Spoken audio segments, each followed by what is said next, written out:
Hola y bienvenidos a este vídeo que tratará de presentar y de plantear también las preguntas que tengáis sobre el examen final presencial de la asignatura de Enseñanza y Aprendizaje 1 en la especialidad de Matemáticas. El objetivo de este examen es, primero, abarcar todos los contenidos que hemos visto a lo largo del curso, y el objetivo de este vídeo es que, bueno, pues cuando lleguéis al examen sepáis lo que os vais a encontrar y podáis prepararlo eh, de una manera eficiente. El material de estudio para el examen tenéis en el aula, en particular aquel relativo a la educación matemática, otra manera de hacer matemáticas y el vídeo de evaluamos para mejorar o para competir. También os animo a que repaséis los temas 2 y 3 del manual de la asignatura, aquellos relativos a las tareas matemáticas y a los recursos.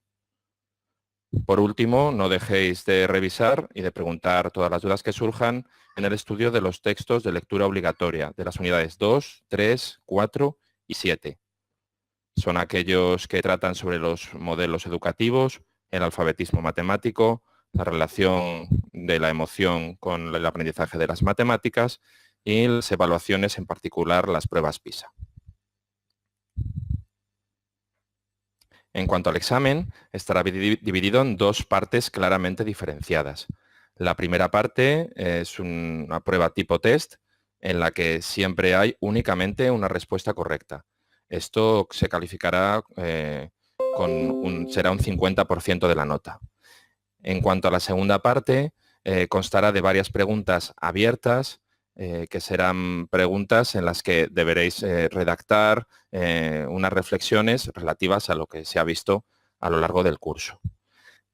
Tanto el tipo test como las posteriores preguntas abiertas conllevarán un examen de más o menos 1 hora y media de duración.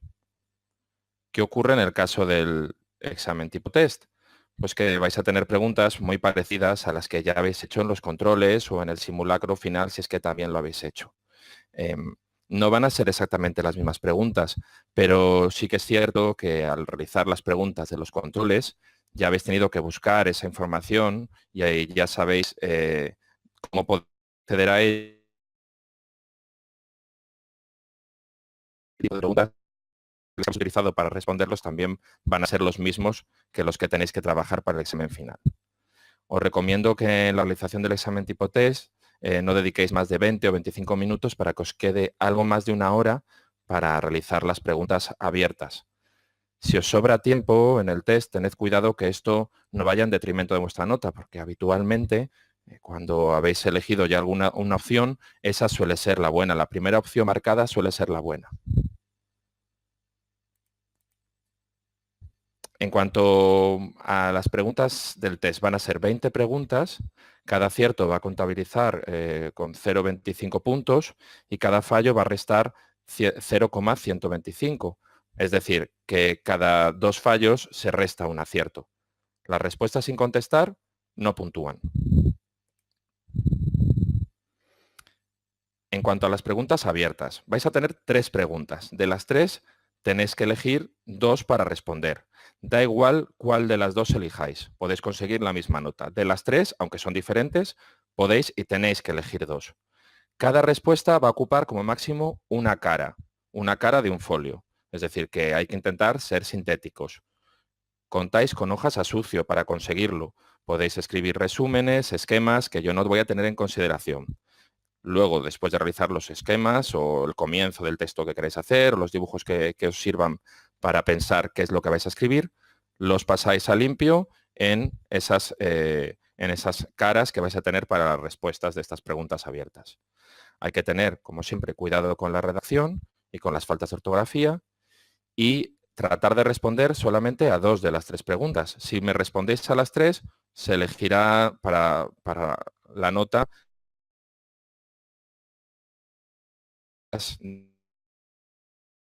solamente. ¿Cómo pueden ser las preguntas? Pues mirad, esto sería un ejemplo de un examen. La primera y la segunda pregunta podrían ser 2 preguntas para analizar cualquier contenido de la asignatura, bien sea la educación matemática, bien sea la alfabetización matemática, las emociones en el estudio de las matemáticas, etcétera. Y tenéis que hacer una reflexión personal. Otro tipo de pregunta podría ser la 3, en la que se os pedirá que se realice una actividad matemática que cubra el contenido X. ¿No me estáis oyendo bien?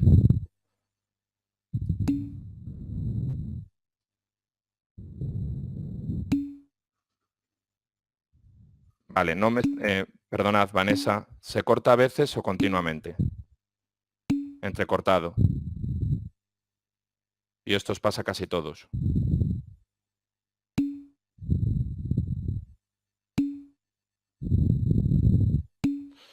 Vale, no sé, estamos teniendo dificultades con estas sesiones esta tarde. Ya lo siento, no sé cómo puede solucionarlo.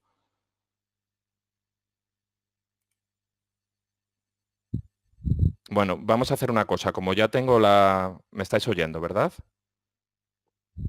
Como ya tengo la grabación realizada, que he hecho yo solo. Entonces, ahora os voy a explicar tranquilamente esto sin grabarlo. Si en algún momento no me oís, me lo decís. Y posteriormente me hacéis preguntas. Es menos interesante esto porque hay compañeros vuestros que no van a poder ver y oír vuestras preguntas y no les va a tener mucho hacer es escribirlas luego en el tablón de anuncios, cuáles han sido las preguntas y cuáles han sido mis respuestas. ¿De acuerdo? Entonces, acabo de explicaros cómo es el examen y tratamos de entendernos lo mejor posible en este contexto en el que no está funcionando bien la plataforma. ¿Os parece correcto? Vale. Bueno, os agradezco sobre todo la espera y la paciencia que estáis teniendo. Bueno, como os decía, las preguntas, gracias, las preguntas pueden ser esas 3, de las que hay que elegir 2, pueden ser de 2 tipos, básicamente. Una, hay que analizar algún elemento de la educación matemática y una tercera, que va a ser distinta, que es diseñar una actividad matemática. Es exactamente lo mismo que habéis hecho con la actividad de aprendizaje 2. Entonces, ¿cuál va a ser la diferencia? Bueno, pues que vais a hacerlo en un examen. Por lo tanto, no tenéis los recursos necesarios para hacer la actividad con la potencia que se necesita hacer para llevarla al aula. Pero a mí me sirve para saber si hemos entendido un poco cuáles son las metodologías innovadoras, qué es eso de estándar de aprendizaje, si sabemos más o menos esbozar una evaluación o entender qué es atender a la diversidad, que no es solamente llevarlo a los casos extremos de atender a alumnos que tienen una discapacidad, sino que es atender a todas las diferencias que tienen nuestros alumnos en el aula. O sea que hay 2 preguntas que van a ser más teóricas para aquellos que se sientan mejor en realizar una reflexión mucho más parecida a la A1 o a la AEC2, pues van a poder responder solo a esas preguntas y ya estaría bien.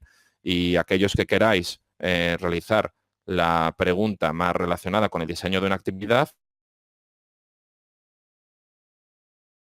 también podéis hacer reflexión. De las 3 preguntas se van a poder elegir 2 libremente. Para adentrarnos un poco más en esta última pregunta sobre la realización de una actividad matemática, pues aquí tengo algunos puntos interesantes para reflexionar sobre ella. Por ejemplo, un contenido, igual que en el ejemplo que os ponía en el aula, sería pues, el teorema de Tales. Entonces, yo os digo, vamos a realizar una actividad innovadoras con este contenido, el teorema de Tales. Hay que decir, vale, ¿en qué curso lo enmarco? Bueno, pues el teorema de Tales lo voy a enmarcar en segundo de la ESO. ¿Cuál es el bloque del teorema de Tales? Estos me los tengo que saber. ¿Cuáles son los bloques de contenidos? Pues el bloque del teorema de Tales está marcado en geometría, el teorema de Tales. Estándares de aprendizaje, pues escribo 1, 2, 3 estándares de aprendizaje que al fin y al cabo es lo que quiero que mis alumnos aprendan cuando hagan esta actividad. ¿Qué quiero que mis alumnos aprendan cuando haga esta actividad? ¿Qué quiero que aprendan a hacer y sobre qué contenido y en qué contexto? Eso es un poco lo que son los estándares de aprendizaje. Un contenido, un proceso y un contexto. Entonces, si yo quiero que aprendan a, como aparece en la anterior diapositiva, identificar, ese es el verbo que es el proceso que quiero que aprendan a realizar. Identificar figuras geométricas en el contexto de que hay una colección de figuras. O sea que es un poco pensar qué quiero que mis alumnos aprendan. Y si eso es lo que quiero que mis alumnos aprendan, la actividad tendrá que ser coherente con ello. La metodología que vais a emplear, la que queráis, una metodología en la que haya un proceso cooperativo o colaborativo, que sea en un entorno de juego, que haya materiales manipulativos, que les proponga un proyecto que tienen que resolver. Eso es y es muy importante el punto en el que se hable de la atención a la diversidad. ¿Cómo atiendo a la diversidad habitual del aula en el diseño de esta tarea? Pues he pensado que al principio trabajen individualmente y luego posteriormente en grupos de 4. O son grupos de 4, pero que en mitad de la tarea cambian sus componentes. Trabajo la motivación de los alumnos porque es un juego o porque tienen que compartir lo que han aprendido. Las dinámicas son flexibles, se adaptan para que los alumnos puedan autorregular su aprendizaje y que todos se encuentren a gusto independientemente de sus competencias. También puedo trabajar la diversidad por medio del uso de diferentes espacios y también, por supuesto, alternando las atenciones que les exijo, los ritmos, las libertades, la dirección. También atiendo a la diversidad cuando atiendo a las emociones de los alumnos. Puedo también hablar de qué ocurre cuando tienen una duda, qué ocurre cuando no saben hacerlo, cuando no saben seguir, cómo manejo esa situación y también atiendo a la diversidad. O sea que estos puntos, pues alguno de ellos se tiene que tener en consideración en la actividad. Eso sería atender a la diversidad en el diseño de esta tarea. Entonces, ahora como somos libres porque estamos solo nosotros, no hay ninguna grabación, lo primero, daros las gracias por estar aquí, por haber esperado y también os doy las gracias de antemano por las preguntas que me vais a hacer ahora. Entonces, si queréis, me preguntáis cosas, vuelvo atrás, puedo volver atrás a cualquier diapositiva en la que tengamos dudas y vamos avanzando. Entonces, si alguien tiene alguna duda, el primero levanta la mano y podéis hablar por el micrófono o podéis escribirla en el chat.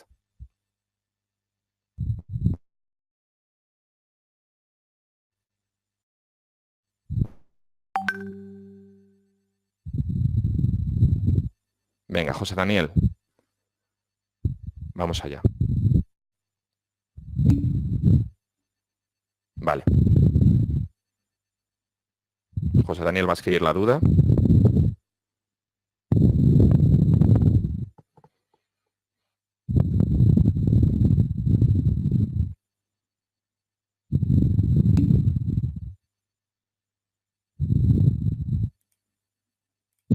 Voy a él.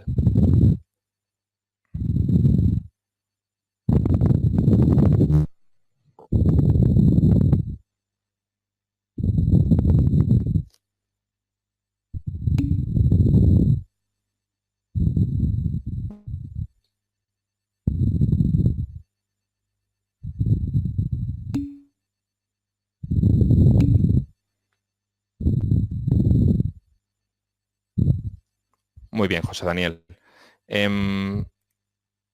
Cuando habéis realizado, en el caso de que la hayáis hecho, porque no es una actividad obligatoria, pero sí muy interesante, si habéis realizado la actividad de aprendizaje 2, se tenían que utilizar estos elementos, que son los estándares de aprendizaje.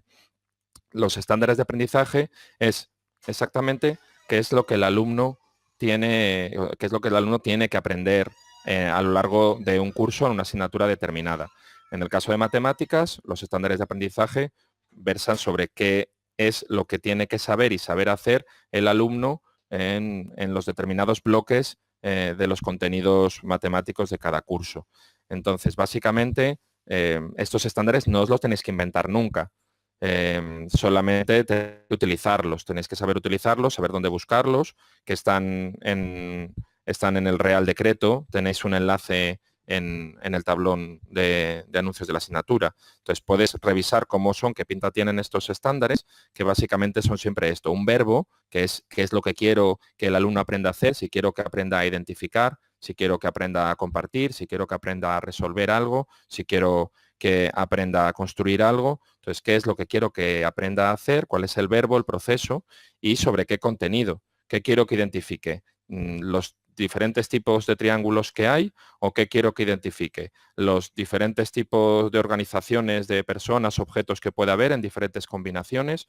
¿Qué es lo que quiero que identifique y en qué contexto? Si es en el contexto de un problema, si es en un contexto real, si es en el contexto de una actividad, compartiendo algo con sus compañeros. O sea, que esos son los estándares de aprendizaje. ¿Qué tiene que aprender el alumno? En el caso de la actividad que vais a diseñar, pues es pensar una frase o dos de cuáles son vuestros objetivos, al fin y al cabo, de aprendizaje para vuestros alumnos, cuáles son los objetivos didácticos. Claro, no tienen que ser del BOE, no, no, no. Para nada os pido que os estudiéis esos estándares. Es simplemente que sepáis manejar ese tipo de vocabulario. ¿Qué quiero que aprenda mi alumno? Yo quiero que aprenda a calcular la hipotenusa, pero en un contexto real y trabajando con sus compañeros. Sí, es una especie de fórmula, José Daniel. Contenido más proceso más contexto es una fórmula para que sepáis más o menos cómo escribir un estándar. Entonces, si yo voy a hacer un juego, por ejemplo, un juego en el que me voy a inventar una especie de parchís, pero en el que van pasando de una casilla a otra cuando van resolviendo pequeñas ecuaciones. Entonces, si van resolviendo ecuaciones de primer, yo es lo que de aprendizaje, que resuelvan resolver ecuaciones de primer grado en el contexto de un juego, por ejemplo, o en un contexto de unas actividades de resolución con sus compañeros. Eso es simplemente que sepáis escribir cuáles son vuestros objetivos. Es importante porque luego cuando utilizáis los estándares de aprendizaje en el aula, hay que saber entenderlos, saber qué son y entender que eso es lo que se nos pide que aprendan nuestros alumnos. No solo aprender contenidos, sino saber utilizarlos. Están incluidos los contenidos en los estándares siempre. Sí, así que el contenido que ellos den en el examen tendrá que estar también incluido en alguno de los estándares. Puede haber un estándar que no tenga el contenido incluido, porque lo que queréis también es que vuestros alumnos aprendan a ser críticos, por ejemplo, con las soluciones que encuentran, que sean autocríticos y que sepan comprobar si una solución más o menos es coherente o no, estimarla. Entonces ahí igual no aparece el contenido que os doy, pero otro estándar tiene que contener el contenido, obviamente. Queréis que aprenda algo sobre ese contenido. Sí. Sí, Raquel, los estándares de aprendizaje que vais a ver en otras asignaturas son un elemento del currículum que incluye un poco todo. Es un poco objetivo, incluye los contenidos, es un poco concreción de los criterios de evaluación, son unos elementos relativamente nuevos y que hay que emplear mucho. Por eso quería introducirlos aquí sencillamente, pero ni mucho menos aprenderse de memoria ninguno. Solamente saber qué pinta tienen. Vale, voy a responder a la pregunta de María Federica, que ha preguntado, en la parte del examen de preguntas, ¿entran las actividades de aprendizaje y las actividades de evaluación continua? Pues lo que se pregunta en esta parte de preguntas abiertas es un poco la actividad de aprendizaje 1 y la actividad de evaluación continua 1 y la actividad de aprendizaje 1 y 2.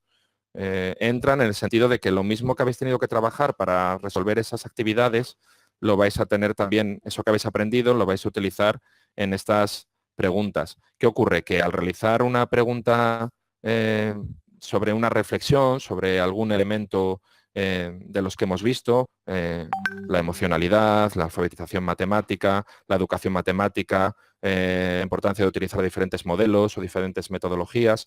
Al reflexionar de manera personal en el examen, obviamente no podéis acceder a los textos y hacer citas textuales. Entonces, eso no os lo voy a exigir, es simplemente ver que podéis hacer una reflexión sobre ese contenido y que sabéis un poco de lo que habláis, que si os pregunto sobre alfabetización matemática, pues podéis hablar un poco de que hay dos tipos de alfabetización. La alfabetización crítica, que es necesaria en todos los niveles, ¿no? Y otra alfabetización que es más bien funcional y que es a veces la única que tenemos en consideración, pero la crítica es igual de importante y que también hay que trabajarla en el aula. No es necesario que sepáis contar exactamente qué se dice en el texto de alfabetización matemática, ni estructurado cómo se cuenta en ese texto, sino poder hablar sobre ese tema con conocimiento de causa. Espero que me estéis oyendo bien todo lo que estoy diciendo. Vale, Felipe, gracias. Venga, más preguntas.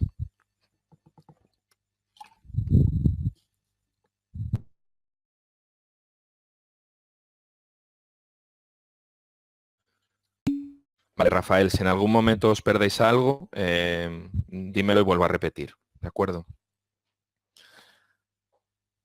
Vale, en cuanto, sí, María Federica, lo que quiero que evitemos para este examen es la memorización. O sea, yo lo que quiero ver es que cuando habéis trabajado, si habéis trabajado la AEC 1 y la tenéis aprobada, ya vais a saber hacer las preguntas de reflexión sobre esos temas, porque son sobre los mismos temas que habéis trabajado ahí.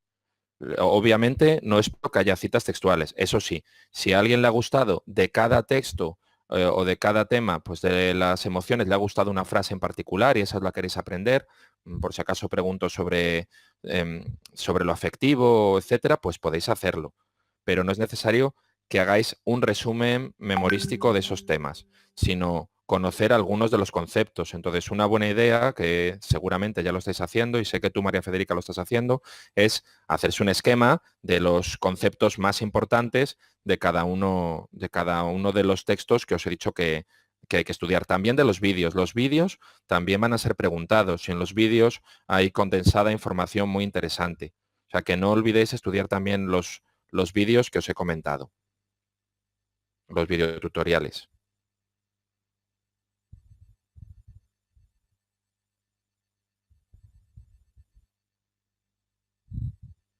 ¿Tenemos alguna pregunta más?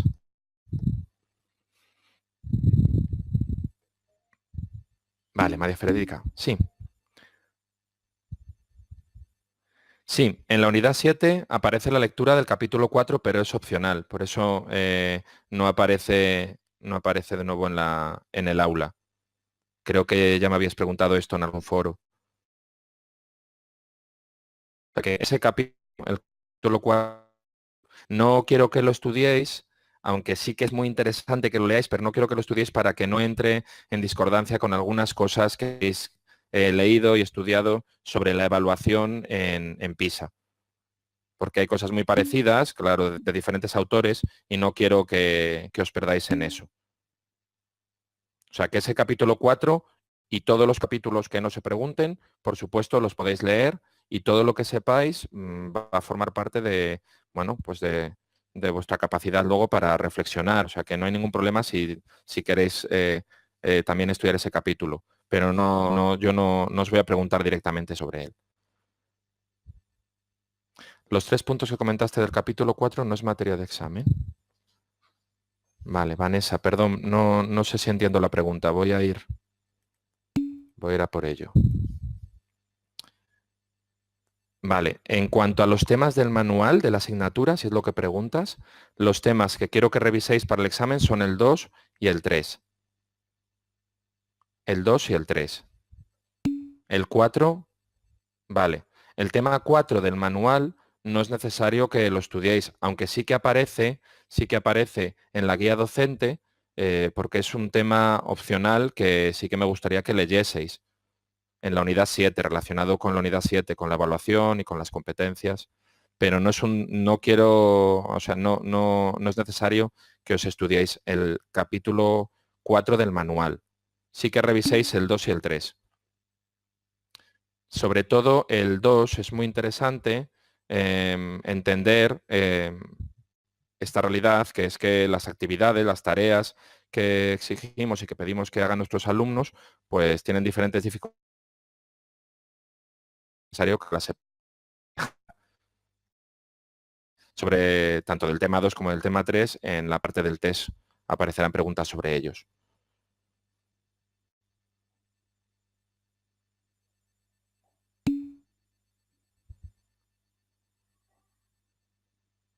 Vale, el tema 2 y el tema 3 del manual de la asignatura sí que son materiales que se pueden preguntar. En particular, ya os puedo decir que hay preguntas en el test sobre estos temas.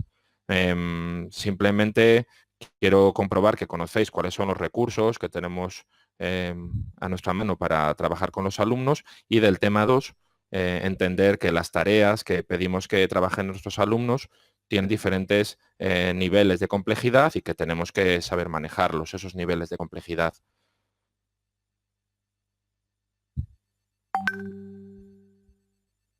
O sea que del manual de la asignatura, temas 2 y 3.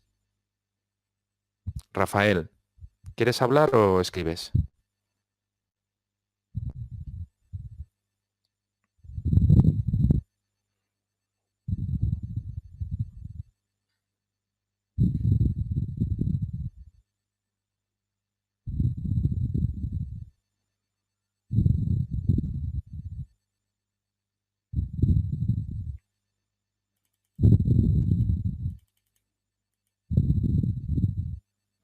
Vale, Rafael. Rafael pregunta si se nos propone un tema, entiendo que un contenido, ¿verdad? Un contenido particular, si se puede adaptar a diferentes cursos. Sí, se os pone un contenido y se puede adaptar a diferentes cursos. Hay algunos contenidos que igual no están en los 4 cursos de la ESO. Entonces, si os confundís en curso y no hay ningún problema. Más que nada, sí que es importante pues pensar qué voy a hacer en primero de la ESO o en segundo de la ESO respecto de lo que haría en tercero o cuarto de la ESO. Hay que pensar un... Sí, Rafael. Se os da el contenido y vosotros lo adaptáis al curso. Puede ser a cualquier curso. Bien es cierto que hay algunos contenidos que no se ven en todos los cursos, pero entiendo que no sabéis de memoria los contenidos de cada curso, así que eso no va a ser un problema. Más bien, se os pide que se enmarque el contenido en un curso determinado para que un poco lo pongáis en relación a la edad de los alumnos. No es lo mismo preparar una tarea para primero de la ESO que para cuarto de la ESO, aunque bien es cierto que entre tercero y cuarto, o tercero y segundo, segundo y primero, pueden ser muy parecidas. O sea, que es más que nada para que identifiquéis cuál es el curso y que tenga sentido con lo que se va a diseñar. Vale, normalmente, ¿qué ocurre? Que en tercero y sobre todo en cuarto, los alumnos son mucho más autónomos en su aprendizaje y ya tienen claro lo que van a hacer en el futuro, y entonces es más sencillo, por ejemplo, trabajar con ellos metodologías en las que son más independientes, como la clase invertida, por ejemplo. Es más fácil trabajar con ellos en ese tipo de metodologías. En cambio, los más pequeños, de primero y de segundo, pues trabajan muy bien con el juego, porque todavía son bastante pequeños, sobre todo en primero de la ESO. Así que cualquier entorno de juego les viene fenomenal.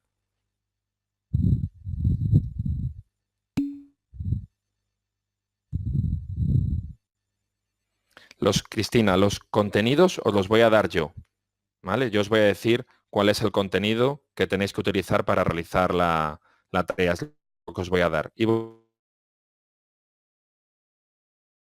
que no se ven en todos los cursos. Por ejemplo, tales y semejanzas se ven en todos los cursos, pero hay algunos en particular que no se ven en todos los cursos. Por ejemplo, sucesiones aritméticas y geométricas. Entonces, si os pongo eso y os confundís y lo colocáis en un curso en el que no se da, no va a haber problema.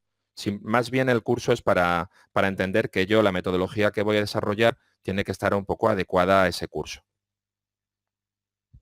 Todo eso, todos los contenidos, qué pinta tienen los estándares de aprendizaje, etcétera, están en el Real Decreto. Tenéis un link a él en el tablón de anuncios, cuando os explico cuáles son los elementos que se van a preguntar en el examen. También lo tenéis en la presentación de la actividad la actividad de aprendizaje 2. Eso es, pues ahí tienes los contenidos por cursos. contenidos, estándares de aprendizaje por cursos y cuáles son los bloques.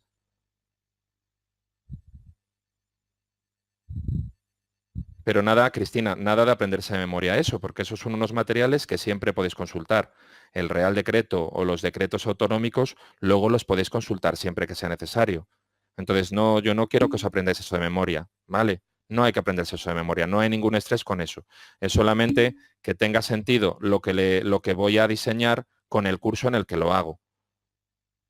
O sea que si yo lo que pretendo es que los alumnos se autorregulen muy solos y que hagan un trabajo cooperativo en el que ellos eligen ya algunas cosas de forma autónoma, igual eso no funciona en primero de la ESO, porque todavía son más infantiles. A que tenga un poco de sentido lo que voy a hacer con el curso en el que está. Y que sepa manejar algunos contenidos, es cierto, algunos contenidos matemáticos, sobre todo de la ESO y de bachiller, algunos contenidos. De cualquier forma, recordad que podéis elegir entre cualquiera de las 3 preguntas, podéis elegir 2. O sea que en el momento en el que estéis en el examen, si decidís que os vienen muy bien las 2 de reflexión, podéis hacer las 2 de reflexión. O una de reflexión y la actividad, porque la otra pues es una con la que no habéis conectado bien a lo largo del curso y preferís dejarla y hacer la actividad. O sea que vais a ser libres de elegir cualquiera de las 2 preguntas entre las 3 que va a haber.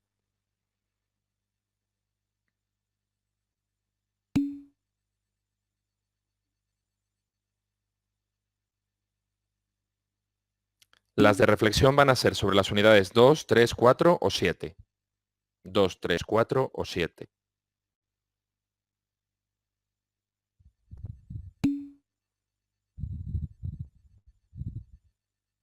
Sí, por ejemplo, María Federica, luego respondo a tu pregunta. Para Fernando y para el resto, claro. ¿Puedes concretar algo sobre las preguntas 1 y 2? Poner un ejemplo. Si estáis viendo la pantalla, pone 1. Analiza, bueno, pues analiza los diferentes modelos de educación matemática existentes. Además de los contenidos, se valorará la capacidad de síntesis, la originalidad en la exposición y el equilibrio entre fundamentación teórica y reflexión personal. Otro ejemplo. Analiza la relación entre las creencias y las emociones y el aprendizaje de las matemáticas. O analiza los elementos involucrados en la educación matemática. Analiza la importancia de utilizar diferentes metodologías en el aprendizaje de las matemáticas. Analiza el alfabetismo matemático. Puede ser cualquiera de esos contenidos de manera bastante global. No voy a preguntar algo muy particular dentro de uno de esos temas, sino que va a ser algo global para que vosotros expongáis lo que habéis sacado del curso. Lo que sí que os pido es que, bueno, pues que se hable con los conceptos que se han aprendido. Fernando, no sé si he respondido a tu pregunta. Vale. María Federica preguntaba, por lo que concierne a los estándares, me preocupan un poco. Vale. Vamos a volver.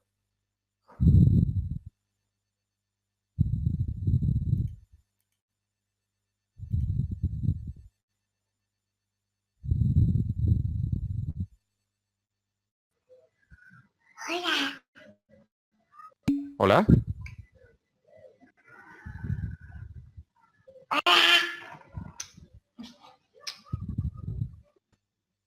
Vale, a ver, se está colando un audio por ahí, creo. No sé, María Federica. No es necesario que tengáis... No hay problema, Cristina. Hola para él también. No es necesario que tengáis el BOE con vosotros. Sencillamente, os voy a poner un contenido y es, vale, me dan este contenido. Yo, ¿qué quiero trabajar de este contenido con los alumnos? ¿Qué quiero que aprendan a hacer con él? Tienen que aprender a hacer algo, porque los alumnos, los estudiantes, no aprenden de repente ecuaciones de segundo grado. Le doy eso y lo aprende, sino qué quiero que haga con ello. ¿Qué quiero que aprenda a hacer con las ecuaciones? Quiero que sepa hallar sus raíces, resolver diferentes ecuaciones completas, las incompletas, quiero que las sepa diferenciar de otros tipos de ecuaciones, quiero que las sepa dibujar, ¿qué es lo que quiero que haga con ese contenido?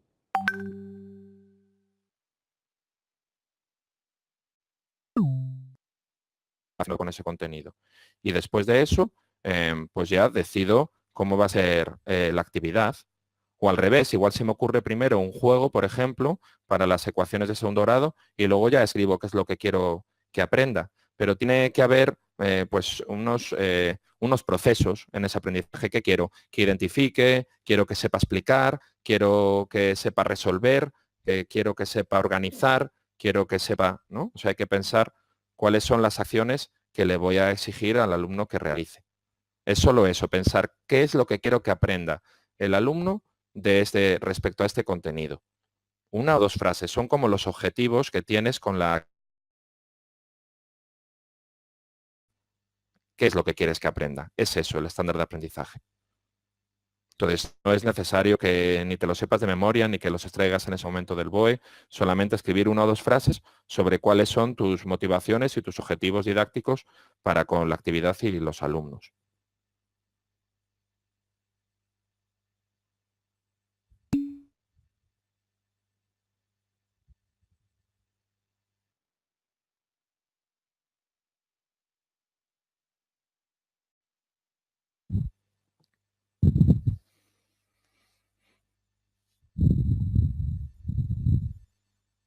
Quizás ahora, cuando maceren estas cuestiones, os surgen más preguntas.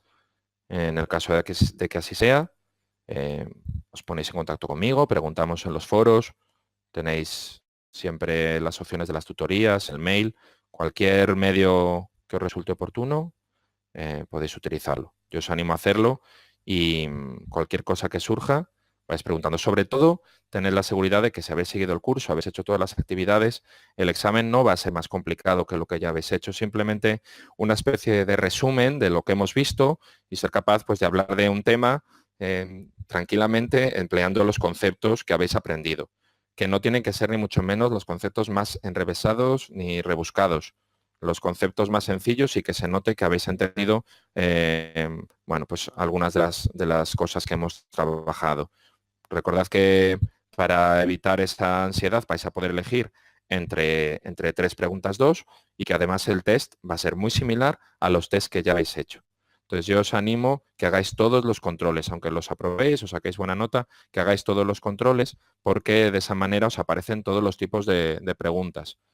Y para terminar, también una cosa más, los exámenes van a ser diferentes. En cada uno de los lugares en que los hagáis, en cada fecha, van a ser diferentes y diferentes a cursos anteriores. ¿Vale? No sé si os queda alguna cosa más que decir.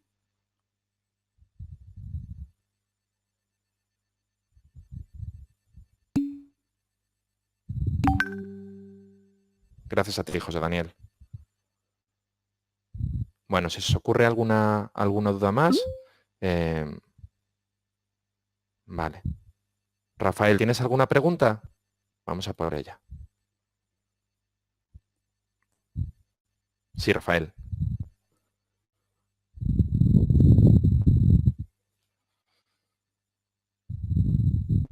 Vale. ¿Qué parte repito?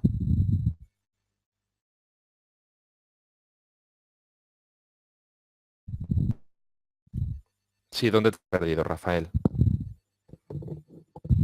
Cuando hablabas de las preguntas de test, vale, las preguntas de test van a ser parecidas a las preguntas que habéis hecho en los controles. Van a ser parecidas a las preguntas que habéis hecho en los controles. Entonces, al realizar los controles, tenéis que buscar a veces esas soluciones porque no las sabéis directamente y al buscar esas soluciones estáis trabajando también los materiales que son los mismos que tenéis que repasar para hacer el examen final, el test. Entonces, van a ser muy similares, con el mismo nivel de dificultad, sobre esos mismos temas y materiales, pero no van a ser exactamente las mismas, ¿de acuerdo? Y también esas preguntas, las preguntas de test, los exámenes, van a ser diferentes en los diferentes días que realicéis el examen. Lo digo para que no estés estresados intentando saber cómo es el examen de un sitio o de otro, porque van a ser distintos los exámenes a cursos anteriores y entre ellos en cada día, ¿vale? Y podéis estar tranquilos de que si habéis hecho todos los controles y habéis hecho todas las actividades correctamente, vais a poder hacer el examen perfectamente, estoy seguro.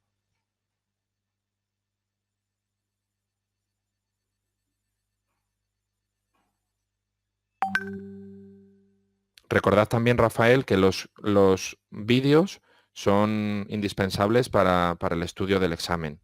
En los vídeos aparece condensada información interesante que os va a servir para realizar el examen correctamente. Genial, Rafael. No sé si tenéis alguna duda más. ¿Levantamos alguna mano más?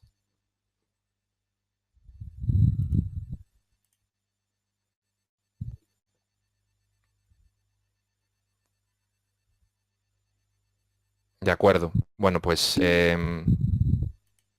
vale, Felipe, Rafael, gracias. Pues si os parece bien, lo dejamos aquí. Os vuelvo... Gracias, Vanessa. Os vuelvo a dar las gracias por vuestra disponibilidad, por vuestro tiempo, porque esto se ha alargado al final 1 hora y media. Gracias, María Federica. Y ha sido un placer poder leeros y seguirá siendo resolver las dudas que tengáis.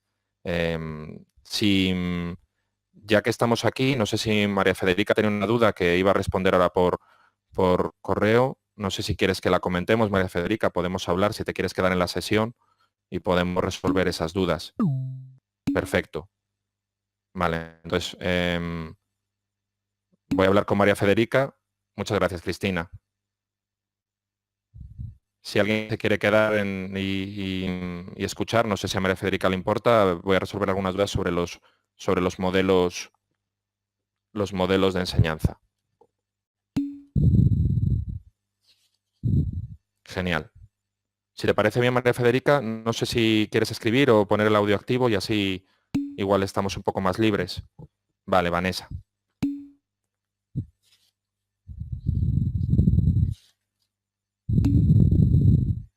Seguro que sí.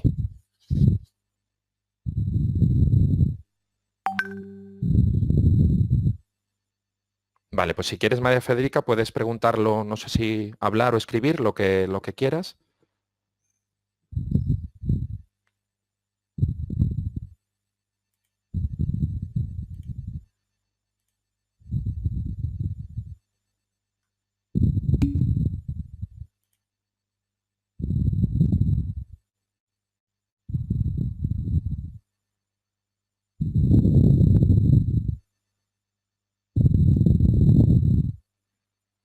Vale, os voy leyendo. María Federica ha copiado aquí un mensaje que me ha escrito, creo que esta tarde, en el que quiere saber si tiene claro algunas cosas sobre los modelos epistemológicos y su relación con los modelos educativos. Dices que del modelo epistemológico euclidiano y el tecnicismo, lo cual es correctísimo, que del modelo cuasi empírico provienen el modernismo y el procedimentalismo, que también es cierto, y que del constructivismo proviene el constructivismo psicológico, que son el constructivismo psicológico y el matemático. Pero no vamos a entrar ahí, no voy a entrar a preguntaros eso, no me interesa ya ese nivel de concreción que además está desarrollado por unos autores en particular. Lo que sí que quiero que diferenciéis sobre todo es los modelos, el modelo tecnicismo, el modelo teoricista, el modelo modernista, el modernismo, el procedimentalismo y el constructivismo, que diferenciéis un poco esos 5, o sea, que sepamos hablar de ellos y que si os pregunta sobre ellos, que sepáis diferenciarlos, ¿vale? Ya no tanto su relación con los modelos epistemológicos de los que provienen, que sí que es relevante, pero no tan interesante luego para el trabajo en el aula, sino que saber identificar esos modelos. ¿Por qué? Porque luego resulta que, aunque estamos viendo que los modelos más anticuados son el modelo teoricista y tecnicista, son los que más se encuentran en las aulas. Entonces tenemos que entender que nuestros alumnos no son cajas vacías que llenamos, como esta idea del modelo teoricista, ni son autómatas. Tenemos que entrenar al ajedrez. No son, no son así los alumnos. O sea, no tenemos absolutamente el control de cómo funcionan y de que si yo meto datos, ellos ya se quedan con esos datos y los saben utilizar. Esos son el modelo teoricista y tecnicista. Los modelos que provienen de lo cuasi empírico serían el modernismo y el procedimentalismo. El modernismo lo que busca es más bien la exploración de los problemas, o sea, nace un poco en contraposición de los anteriores modelos, así que hay una exploración libre, y en cambio en el procedimentalismo se busca que el alumno pues, domine una serie de sistemas más estructurados, o sea, que domine técnicas para resolver problemas. O sea, que el modernismo es un poco más libre y el procedimentalismo lo que trata es que se dominen procedimientos para resolver problemas. Nace un poquito cada uno en contraposición a los anteriores. Y por último, en cuanto al constructivismo, que habla más de la construcción de conocimientos, es que el alumno cuando explora actividades matemáticas ya elabora continuamente justificaciones e interpretaciones en su práctica. O sea que el alumno va resolviendo problemas y se va encontrando con trabas que cuando también va resolviendo de manera independiente o con el grupo o ayudado o guiado por el profesor, cuando los va resolviendo va aprendiendo. Eso es lo mejor del constructivismo, que los errores sirven para aprender. Cuando yo cometo un error, en realidad ese error no es tanto un error porque me sirve para seguir construyendo mi aprendizaje y aprender. O sea que esos son un poco los cinco modelos, claro, según este autor que hemos trabajado. Luego tú hablas también, María Federica, del modelo de la teoría antropológica. Vale, la teoría antropológica de la didáctica lo que hace es estudiar cuál es la relación entre el alumno, el estudiante, y el problema al que se enfrenta. Y también cuál es la relación entre el profesor y el alumno cuando se enfrenta a ese problema. O sea que es una teoría también de lo didáctico, pero no genera, a mi entender, un modelo didáctico que podamos seguir, sino que intenta entender cómo funcionan las dinámicas entre el estudiante y el problema y el profesor con el estudiante que se enfrenta a ese problema. Si queréis saber más cosas sobre esta teoría antropológica, yo recomiendo que habléis con Julián Roa porque es un especialista en ello, que será profesor de algunos de vosotros en alguna asignatura. De los que no lo sea, también podéis buscarle Julián Roa, acceder a él y preguntarle, escribirle un mail si tenéis alguna duda sobre ello. Y en cuanto al resto también el logicismo, como dices, también conlleva un modelo que es la modelización. O sea que efectivamente estás en lo correcto en este esquema que has hecho, pero quizás sea demasiado complejo. No sé si es necesario que llegues a este nivel de concreción. Sí, claro, la dificultad es que todos estos modelos que veis, pues provienen de diferentes autores, entonces no hay unos modelos precisos, sino que dependen de la visión de los investigadores que hablan sobre ellos. Claro, entonces Julián y Ana os hablarán de unos modelos, yo os hablo de otros para abriros un poco a diversas opciones. En mi propia asignatura, por un lado hemos visto los modelos que nacen, ¿no? Que beben de los modelos epistemológicos, pero también en el vídeo de educación matemática directamente aparecen dos modelos enfrentados. El empirismo y el constructivismo. El empirismo que es eso, pensar que yo controlo todo y que el alumno aprende lo que yo sé y yo le enseño. Y por otro lado el constructivismo, que es que yo no controlo exactamente todo en el aprendizaje del alumno, sino que el alumno también aprende con lo que él va construyendo.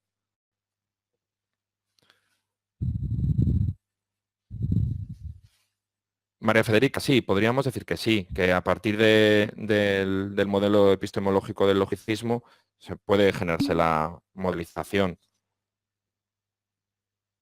También del constructivismo, es que no creo que sean cajas contenedores cerrados, por eso te digo que tampoco creo que debas estar muy preocupada por esto. O sea, mi intención es que tengáis diferentes visiones, diferentes modelos, que no caigáis, no hay que elegir ninguno, pero tampoco caer en modelos ya muy anticuados y que no van a funcionar bien.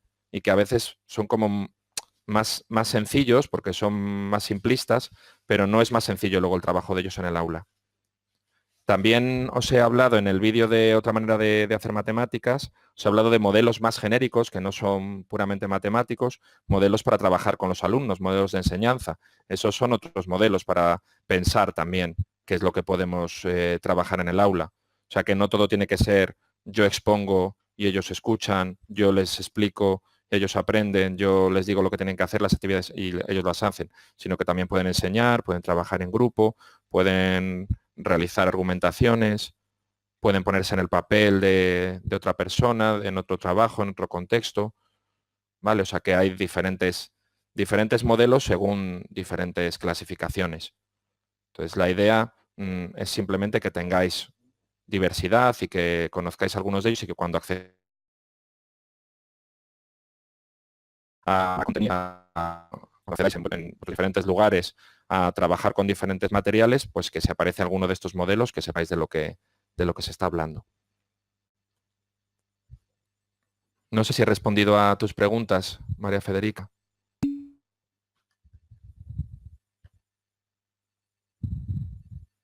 Genial. Bueno, entonces en cuanto a los modelos, ya veis que en la propia, como comentaba, que hay tres lugares donde encontrarlos y se habla de ellos un poco distinto.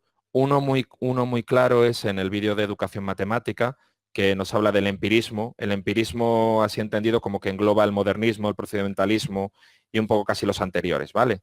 Entender la educación como que el profesor es el protagonista. Y yo enseño y ellos aprenden. Y solo aprenden lo que yo digo. No aprenden fuera de eso.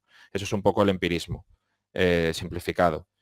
¿De acuerdo? Y el constructivismo es la contraposición, que el que está en el centro de la educación no es el profesor, sino que es el alumno.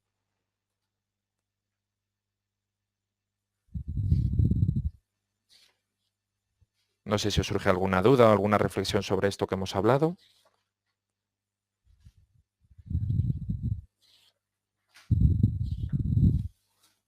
Bueno, entonces os animo a seguir repasando, a seguir acabando las tareas que tenéis también de otras asignaturas, a hacer todos los controles, todas las posibilidades de controles y de preparación para el examen que tenéis, ¿vale? En mi asignatura y nos seguimos en los foros. Es una pena que no hayamos podido grabar esta conversación porque hubiera sido muy interesante para vuestros compañeros. Muchas gracias por todo.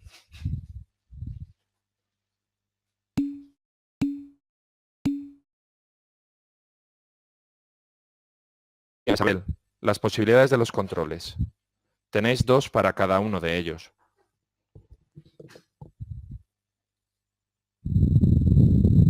Y cuenta la nota más alta. Si ya has hecho las 2, pues ya no puedes hacer más. ¿Por qué es interesante hacer todas las opciones, hacer todas las pruebas? Porque aparte de que os cuenta la nota más alta, vais a ver preguntas diferentes. En cada una de las pruebas no aparecen las mismas preguntas. Por eso recomiendo que hagáis todas. Pues cuando ya estás tranquila, Ana Isabel, porque tienes el control aprobado y para preparar el examen, si quieres un poco más adelante, puedes volver a hacer las pruebas que no has, las pruebas que no has hecho, que no has agotado. De esa manera también te puede servir un poco de autoevaluación. Genial. Muy bien, un placer. Cerramos aquí entonces. Cualquier cosa más ya en los foros o por mail o llamada telefónica.